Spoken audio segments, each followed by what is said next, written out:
लूका रचित सुसमाचार 12वां अध्याय।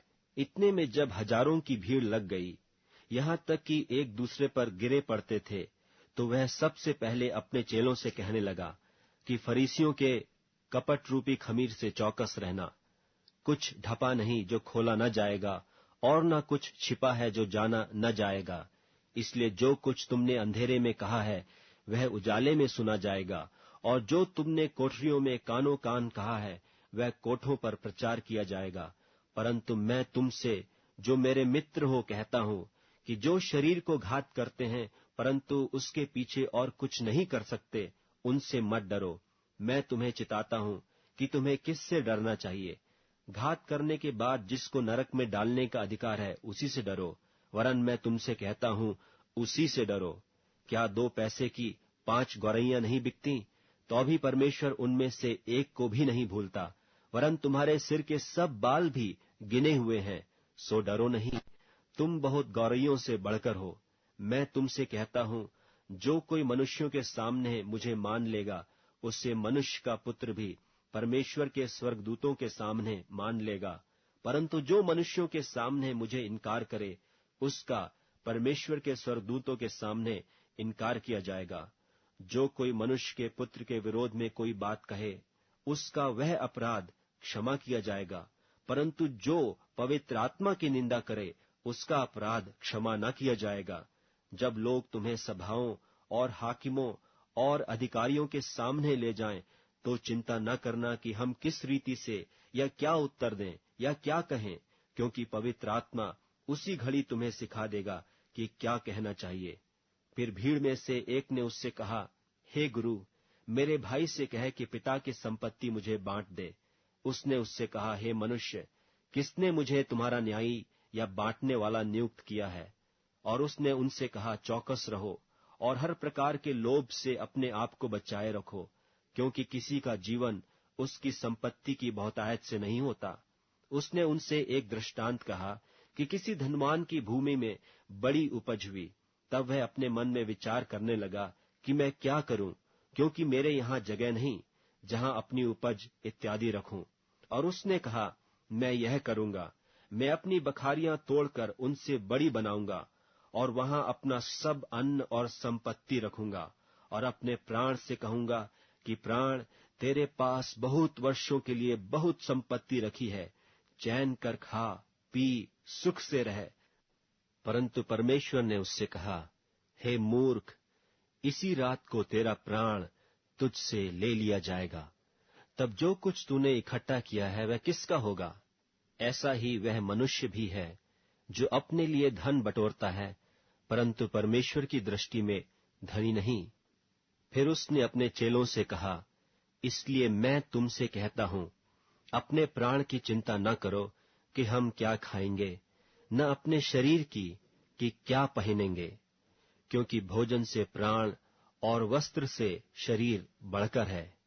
कौवों पर ध्यान दो, वे न बोते हैं न काटते, न उनके भंडार और न खत्ता होता है, तो भी परमेश्वर उन्हें पालता है। तुम्हारा मूल्य पक्षियों से कहीं अधिक है। तुम में से ऐसा कौन है जो चिंता करने से अपनी अवस्था में एक घड़ी भी बढ़ा सकता है? इसलिए यदि तुम सबसे छोटा काम भी नहीं कर सकते, तो और बातों के लिए क्यों चिंता करते हो? सोसनों के पेड़ों पर ध्यान करो कि वे कैसे बढ़ते हैं। वे न परिश्रम करते न काटते हैं, तो भी मैं तुमसे कहता हूं कि सुलेमान भी अपने सारे विभव में उनमें से किसी एक के समान वस्त्र पहने हुए न था। इसलिए यदि परमेश्वर मैदान की घास को जो आज है और कल भाड़ में झोंकी जाएगी, ऐसा पहनाता है, तो हे अल्प विश्वासियों, वह तुम्हें क्यों न पहनाएगा? और तुम इस बात की खोज में न रहो कि क्या खाएंगे और क्या पिएंगे, और न संदेह करो, क्योंकि संसार की जातियां इन सब वस्तुओं की खोज में रहती हैं, और तुम्हारा पिता जानता है कि तुम्हें इन वस्तुओं की आवश्यकता है। परंतु उसके राज्य की खोज में रहो, तो ये वस्तुएं भी तुम्हें मिल जाएंगी। हे छोटे झुंड, मत डर, क्योंकि तुम्हारे पिता को यह भाया है कि तुम्हें राज्य दे। अपनी संपत्ति बेचकर दान कर दो, और अपने लिए ऐसे बटुए बनाओ जो पुराने नहीं होते, अर्थात स्वर्ग पर ऐसा धन इकट्ठा करो जो घटता नहीं और जिसके निकट चोर नहीं जाता और कीड़ा नहीं बिगाड़ता, क्योंकि जहां तुम्हारा धन है वहां तुम्हारा मन भी लगा रहेगा। तुम्हारी कमरें बंधी रहें और तुम्हारे दिए जलते रहें, और तुम उन मनुष्यों के समान बनो जो अपने स्वामी की बाट देख रहे हो कि वह ब्याह से कब लौटेगा, कि जब वह आकर द्वार खटखटाए तो तुरंत उसके लिए खोल दें। धन्य है वे दास जिन्हें स्वामी आकर जागते पाए। मैं तुमसे सच कहता हूं कि वह कमर बांधकर उन्हें भोजन करने को बैठाएगा और पास आकर उनकी सेवा करेगा। यदि वह रात के दूसरे पहर या तीसरे पहर में आकर उन्हें जागते पाए तो वे दास धन्य हैं। परंतु तुम यह जान लो कि यदि घर का स्वामी जानता कि चोर किस घड़ी आएगा तो जागता रहता और अपने घर में सेंध लगने न देता। तुम भी तैयार रहो, क्योंकि जिस घड़ी तुम सोचते भी नहीं उसी घड़ी मनुष्य का पुत्र आ जावेगा। तब पतरस ने कहा, हे प्रभु, क्या यह दृष्टांत तू हम ही से या सबसे कहता है? प्रभु ने कहा, वह विश्वास योग्य और बुद्धिमान भंडारी कौन है जिसका स्वामी उसे नौकर चाकरों पर सरदार ठहराए कि उन्हें समय पर सीधा दे। धन्य है वह दास जिसे उसका स्वामी आकर ऐसा ही करते पाए। मैं तुमसे सच कहता हूं, वह उसे अपनी सब संपत्ति पर सरदार ठहराएगा।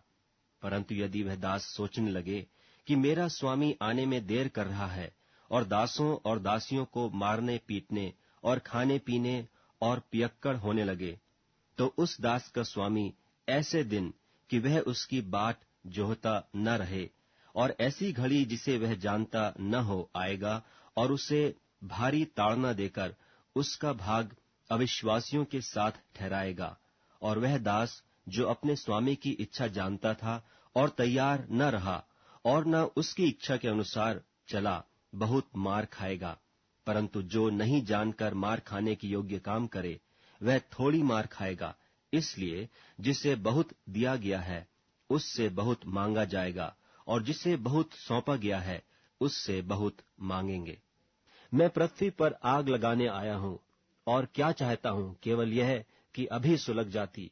मुझे तो एक बपतिस्मा लेना है, और जब तक वह न हो ले तब तक मैं कैसी सकेती में रहूंगा। क्या तुम समझते हो कि मैं पृथ्वी पर मिलाप कराने आया हूं? मैं तुमसे कहता हूं नहीं, वरन अलग कराने आया हूं, क्योंकि अब से एक घर में 5 जन आपस में विरोध रखेंगे, 3 2 से और 2 3 से। पिता पुत्र से और पुत्र पिता से विरोध रखेगा, माँ बेटी से और बेटी माँ से, सास बहू से और बहू सास से विरोध रखेगी। और उसने भीड़ से भी कहा, जब बादल को पश्चिम से उठते देखते हो तो तुरंत कहते हो कि वर्षा होगी, और ऐसा ही होता है। और जब दक्षिणा चलती देखते हो तो कहते हो कि लूह चलेगी, और ऐसा ही होता है। हे कपटियों, तुम धरती और आकाश के रूप में भेद कर सकते हो, परंतु इस युग के विषय में क्यों भेद करना नहीं जानते? और तुम आप ही निर्णय क्यों नहीं कर लेते कि उचित क्या है? जब तू अपने मुद्दई के साथ हाकिम के पास जा रहा है तो मार्ग ही में उससे छूटने का यत्न कर ले। ऐसा न हो कि वह तुझे न्यायी के पास खींच ले जाए और न्यायी तुझे प्यादे को सौंपे और प्यादा तुझे बंदी गृह में डाल दे। मैं तुमसे कहता हूं कि जब तक तू दमड़ी दमड़ी भर न देगा तब तक वहां से छूटने न पाएगा। लूका रचित सुसमाचार 11वां अध्याय। फिर वह किसी जगह प्रार्थना कर रहा था, और जब वह प्रार्थना कर चुका तो उसके चेलों में से एक ने उससे कहा, हे प्रभु, जैसे यूहन्ना ने अपने चेलों को प्रार्थना करना सिखलाया वैसे ही हमें भी तू सिखा दे। उसने उनसे कहा, जब तुम प्रार्थना करो तो कहो, हे पिता, तेरा नाम पवित्र माना जाए, तेरा राज्य आए, हमारी दिन भर की रोटी हर दिन हमें दिया कर, और हमारे पापों को क्षमा कर, क्योंकि हम भी अपने हर एक अपराधी को क्षमा करते हैं, और हमें परीक्षा में न ला। और उसने उनसे कहा, तुम में से कौन है कि उसका एक मित्र हो और वह आधी रात को उसके पास जाकर उससे कहे कि हे मित्र, मुझे 3 रोटियां दे, क्योंकि एक यात्री मित्र मेरे पास आया है और उसके आगे रखने के लिए मेरे पास कुछ नहीं है। और वह भीतर से उत्तर दे कि मुझे दुख न दे, अब तो द्वार बंद है और मेरे बालक मेरे पास बिछौने पर हैं, इसलिए मैं उठकर तुझे दे नहीं सकता। मैं तुमसे कहता हूं, यदि उसका मित्र होने पर भी उसे उठकर न दे, तो भी उसके लज्जा छोड़कर मांगने के कारण उसे जितनी आवश्यकता हो उतनी उठकर देगा। और मैं तुमसे कहता हूं कि मांगो तो तुम्हें दिया जाएगा, ढूंढो तो तुम पाओगे, खटखटाओ तो तुम्हारे लिए खोला जाएगा। क्योंकि जो कोई मांगता है उसे मिलता है, और जो ढूंढता है वह पाता है, और जो खटखटाता है उसके लिए खोला जाएगा। तुम में से ऐसा कौन पिता होगा कि जब उसका पुत्र रोटी मांगे तो उसे पत्थर दे, या मछली मांगे तो मछली के बदले उसे सांप दे, या अंडा मांगे तो उसे बिच्छू दे? सो जब तुम बुरे होकर अपने लड़के बालों को अच्छी वस्तुएं देना जानते हो, तो स्वर्गीय पिता अपने मांगने वालों को पवित्र आत्मा क्यों न देगा। फिर उसने एक गूंगी दुष्टात्मा को निकाला। जब दुष्टात्मा निकल गई तो गूंगा बोलने लगा, और लोगों ने अचंभा किया। परंतु उनमें से कितनों ने कहा, यह तो शैतान नाम दुष्टात्माओं के प्रधान की सहायता से दुष्टात्माओं को निकालता है। औरों ने उसकी परीक्षा करने के लिए उससे आकाश का एक चिन्ह मांगा।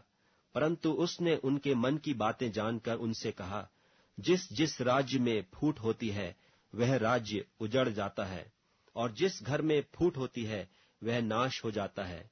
और यदि शैतान अपना ही विरोधी हो जाए तो उसका राज्य क्यों कर बना रहेगा? क्योंकि तुम मेरे विषय में तो कहते हो कि यह शैतान की सहायता से दुष्टात्मा निकालता है। भला यदि मैं शैतान की सहायता से दुष्ट आत्माओं को निकालता हूं, तो तुम्हारी संतान किसकी सहायता से निकालते हैं? इसलिए वे ही तुम्हारा न्याय चुकाएंगे। परंतु यदि मैं परमेश्वर की सामर्थ्य से दुष्ट आत्माओं को निकालता हूं, तो परमेश्वर का राज्य तुम्हारे पास आ पहुंचा। जब बलवंत मनुष्य हथियार बांधे हुए अपने घर की रखवाली करता है, तो उसकी संपत्ति बची रहती है।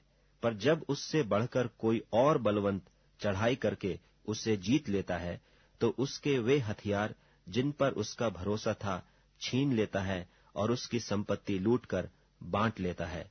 जो मेरे साथ नहीं वह मेरे विरोध में है, और जो मेरे साथ नहीं बटोरता वह बिथराता है। जब अशुद्ध आत्मा मनुष्य में से निकल जाती है, तो सूखी जगहों में विश्राम ढूंढती फिरती है, और जब नहीं पाती तो कहती है कि मैं अपने उसी घर में जहां से निकली थी लौट जाऊंगी, और आकर उसे झाड़ा बुहारा और सजा सजाया पाती है। तब वह जाकर अपने से और बुरी 7 आत्माओं को अपने साथ ले आती है, और वे उसमें बैठकर बास करती हैं, और उस मनुष्य की पिछली दशा पहले से भी बुरी हो जाती है। जब वह ये बातें कह ही रहा था, तो भीड़ में से किसी स्त्री ने ऊंचे शब्द से कहा, धन्य वह गर्भ जिसमें तू रहा, और वे स्तन जो तूने चूसे। उसने कहा, हाँ, परंतु धन्य वे हैं जो परमेश्वर का वचन सुनते और मानते हैं। जब बड़ी भीड़ इकट्ठी होती जाती थी, तो वह कहने लगा कि इस युग के लोग बुरे हैं, वे चिन्ह ढूंढते हैं, पर यूनुस के चिन्ह को छोड़ कोई और चिन्ह उन्हें न दिया जाएगा। जैसा यूनुस नीनवे के लोगों के लिए चिन्ह ठहरा, वैसे ही मनुष्य का पुत्र भी इस युग के लोगों के लिए ठहरेगा। दक्षिण की रानी न्याय के दिन इस समय के मनुष्यों के साथ उठकर उन्हें दोषी ठहराएगी, क्योंकि वह सुलेमान का ज्ञान सुनने को पृथ्वी की छोर से आई, और देखो, यहाँ वह है जो सुलेमान से भी बड़ा है। नीनवे के लोग न्याय के दिन इस समय के लोगों के साथ खड़े होकर उन्हें दोषी ठहराएंगे, क्योंकि उन्होंने यूनुस का प्रचार सुनकर मन फिराया, और देखो, यहाँ वह है जो यूनुस से भी बड़ा है। कोई मनुष्य दिया बार के तलघरे में या पैमाने के नीचे नहीं रखता, परंतु दीवट पर रखता है कि भीतर आने वाले उजियाला पाएं। तेरे शरीर का दिया तेरी आंख है, इसलिए जब तेरी आंख निर्मल है तो तेरा सारा शरीर भी उजियाला है। परंतु जब वह बुरी है तो तेरा शरीर भी अंधेरा है। इसलिए चौकस रहना कि जो उजियाला तुझ में है वह अंधेरा न हो जाए। इसलिए यदि तेरा सारा शरीर उजियाला हो और उसका कोई भाग अंधेरा न रहे, तो सब का सब ऐसा उजियाला होगा जैसा उस समय होता है जब दिया अपनी चमक से तुझे उजाला देता है। जब वह बातें कर रहा था तो किसी फरीसी ने उससे विनती की कि मेरे यहाँ भोजन कर, और वह भीतर जाकर भोजन करने बैठा। फरीसी ने यह देखकर अचंभा किया कि उसने भोजन करने से पहले स्नान नहीं किया। प्रभु ने उससे कहा, हे फरीसियों, तुम कटोरे और थाली को ऊपर ऊपर तो मांजते हो, परंतु तुम्हारे भीतर अंधेर और दुष्टता भरी है। हे निर्बुद्धियों, जिसने बाहर का भाग बनाया, क्या उसने भीतर का भाग नहीं बनाया? परंतु हाँ, भीतर वाली वस्तुओं को दान कर दो, तो देखो सब कुछ तुम्हारे लिए शुद्ध हो जाएगा। पर हे फरीसियों, तुम पर हाय, तुम पुदीने और सुदाब का और सब भांति के साग पात का 10वां अंश देते हो, परंतु न्याय को और परमेश्वर के प्रेम को टाल देते हो। चाहिए तो था कि इन्हें भी करते रहते और उन्हें भी न छोड़ते। हे फरीसियों, तुम पर हाय, तुम आराधनालयों में मुख्य मुख्य आसन और बाजारों में नमस्कार चाहते हो। हाय तुम पर, क्योंकि तुम उन छिपी कब्रों के समान हो जिन पर लोग चलते हैं परंतु नहीं जानते। तब एक व्यवस्थापक ने उसको उत्तर दिया कि हे गुरु, इन बातों के कहने से तू हमारी निंदा करता है। उसने कहा, हे व्यवस्थापकों, तुम पर भी हाय, तुम ऐसे बोझ जिनको उठाना कठिन है मनुष्यों पर लादते हो, परंतु तुम आप उन बोझों को अपनी एक उंगली से भी नहीं छूते। हाय तुम पर, तुम उन भविष्यद्वक्ताओं की कब्रें बनाते हो जिन्हें तुम्हारे ही बाप दादों ने मार डाला था। सो तुम गवाह हो और अपने बाप दादों के कामों में सम्मत हो, क्योंकि उन्होंने तो उन्हें मार डाला और तुम उनकी कब्रें बनाते हो। इसलिए परमेश्वर की बुद्धि ने भी कहा है कि मैं उनके पास भविष्यद्वक्ताओं और प्रेरितों को भेजूंगी, और वे उनमें से कितनों को मार डालेंगे और कितनों को सताएंगे, ताकि जितने भविष्यद्वक्ताओं का लोहू जगत की उत्पत्ति से बहाया गया है, सबका लेखा इस युग के लोगों से लिया जाए। हाबिल की हत्या से लेकर जकरयाह की हत्या तक जो वेदी और मंदिर के बीच में घात किया गया, मैं तुमसे सच कहता हूं, उसका लेखा इसी समय के लोगों से लिया जाएगा। हाय तुम व्यवस्थापकों पर कि तुमने ज्ञान की कुंजी ले तो ली, परंतु तुमने आप ही प्रवेश नहीं किया और प्रवेश करने वालों को भी रोक दिया। जब वह वहां से निकला तो शास्त्री और फरीसी बहुत पीछे पड़ गए और छेड़ने लगे कि वह बहुत सी बातों की चर्चा करे और उसकी घात में लगे रहे कि उसके मुंह की कोई बात पकड़ें।